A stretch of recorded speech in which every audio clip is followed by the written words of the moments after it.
Annyeonghaseyo 여러분. davom etamiz. 57 hamda 58 savol turida ta'amul 순서대로 맞게 nayo'lhan 것을 고르십시오.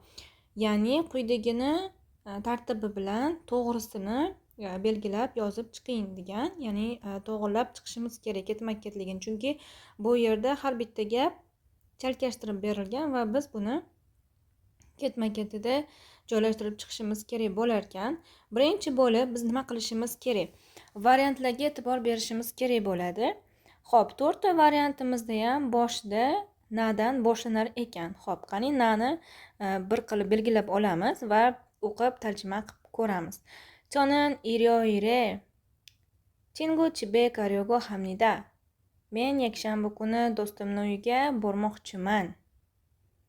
Xo'p, bu yerda qarasak, mana bu yerda ka hamda dadan boshlangan ekan. Birinchi kani ko'ramiz. Posipononin deb boshlanibdi. Demak, undan oldin bizga avtobus haqida ma'lumot berish kerak bo'ladi. Xo'p, bu hozircha xato, chunki u do'stining uyiga bormoqchi va darrov avtobus haqida ma'lumot berib o'tishi kerak emas. Undan oldin qanaqadir gap bo'lishi kerak. Ya'ni ketma-ketligi to'g'ri kelmayapti. Endi ko'ramiz. Xo'p, dani o'qib ko'ramiz. 친구 집에 갈 때는 버스를 2번 타야 합니다. Do'stimning uyiga borayotganimda ikkita avtobusga, ya'ni 2 marta chiqishim kerak deyapti. Mana javob. Nima uchun? Chunki bu yerda mana 친구 turibdi va undan keyin darrov yana 친구 chiqdi, to'g'rimi? Endi biza buni ko'rdik. Bu bilan bu chiqib ketar ekan o'rtoqlar va nada hamda nada qoldi. Endi biza raga bo'ladimi yoki ka ra bo'ladimi? Shuni ko'rishimiz kerak ekan. Xo'p, yana birinchi bo'lib kani o'qib ko'ramiz. Posi pononin teng ponimnida debdi.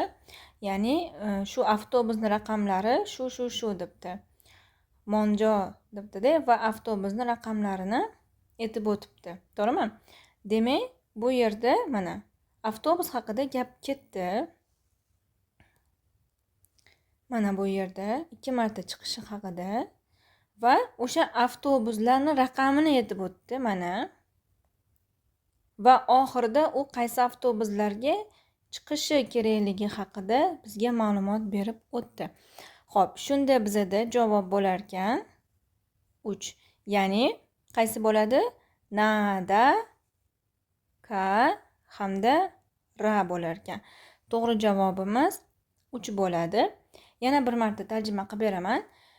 Men yakshanba kunida do'stimning uyiga bormoqchiman.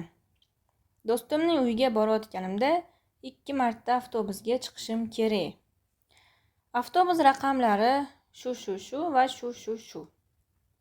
Avval mana bu raqamli avtobusga chiqib, 40 daqiqadan keyin bu avtobusga chiqaman.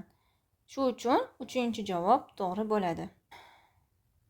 Xo'p, davom etamiz. 58-savolda esa bu yerda hamma variantni ko'rib chiqadigan bo'lsak, hammasi dadan boshlanar ekan va birinchi bo'lib dani o'qib ko'ramiz.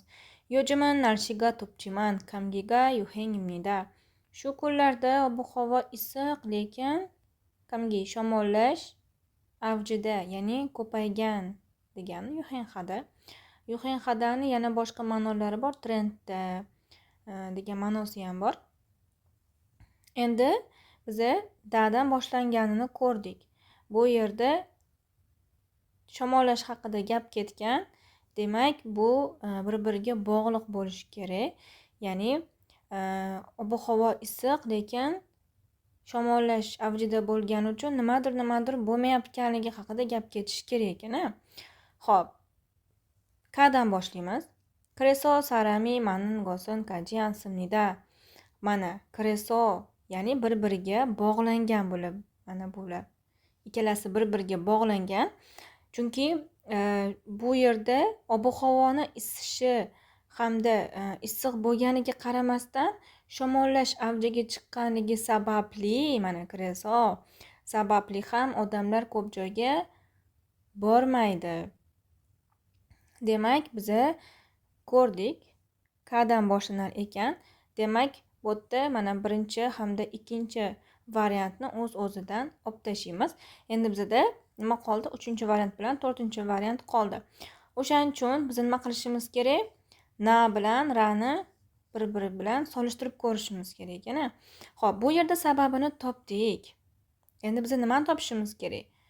Va krigo deyapti. Mana krigo chibro to'ravossilde sonil ko'kshissimnida. Shuningdek, uyga qaytib kelgandan keyin yoki qaytib kelgan paytda qo'lni albatta nima qilish kerak? Yuvish kerak. Va bu 3 bo'ldi. Kromyon kamge kolleji anilso ismnida. Shunday qilsa, kamge kollida nima edi? Shamollashga chalina olmaydi. Mana javob. Shunda javobimiz nima bo'lar ekan? 4-variant to'g'ri bo'lar ekan.